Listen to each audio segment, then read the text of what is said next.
various things, physical, move mode, online, and all of that.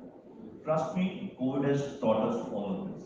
My 3-year-old nephew can shut his eyes and identify the mute button on the laptop because ever since he's been doing classes. So all of this will happen. I think the most important thing, and for that, sir, we have to go to what you mentioned. To see the future, we have to go to the past.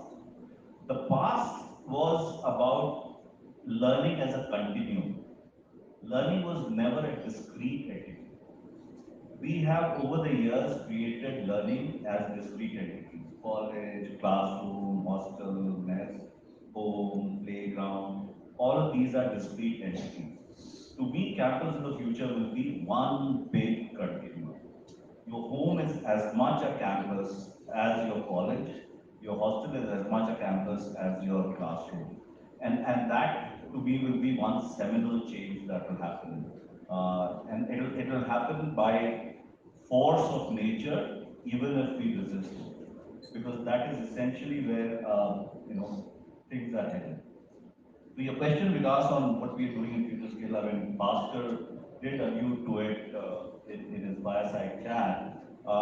This is a platform that we've created, nasscom has created on demand of the industry, uh, which is in collaboration with Ministry of IT. It is funded by Ministry of IT. Our mandate is to train almost 1.5 million students on new age technologies.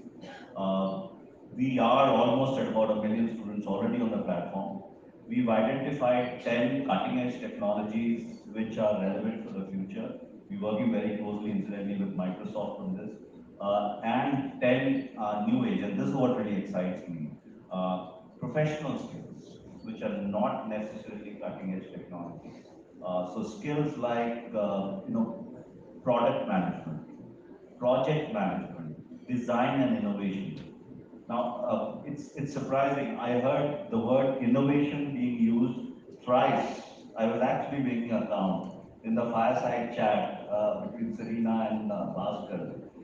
And when we go to, a typical engineering school or a non-engineering school more so, this is a subject which is a specialization. I wonder why. You enter the work life, and the first thing your boss asks you is, are you being innovative?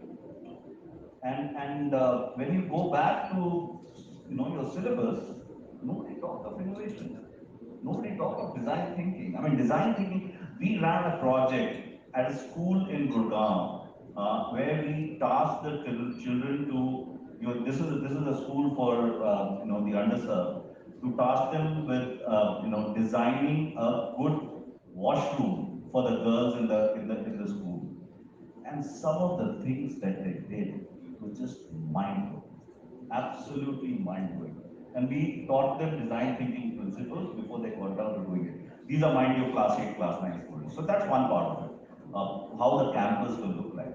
In terms of digitization, it is inescapable. So future skills, I mean, I was reading somewhere, Facebook has 62 million lines of code.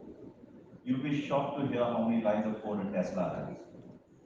A Tesla has two Facebooks, 150 million lines of code.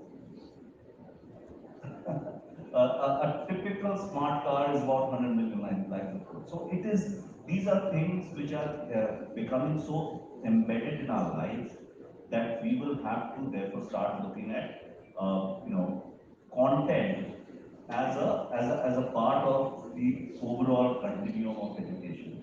Just three things, and I'll stop at that. Just three things that I think are extremely important beyond all this that everybody, especially K to 12, needs to learn. Number one, a sense of entrepreneurship, a very deep sense of entrepreneurship, irrespective of wherever you put it. That needs to be inculcated in schools. Number two, innovation. That sense of asking the right questions or even the wrong questions, but getting the right answers is very important. And the third very important thing which we are missing with the entire education content is, except if you're doing a chartered accountancy or you're doing a master's in business, there's no financial awareness. class 1,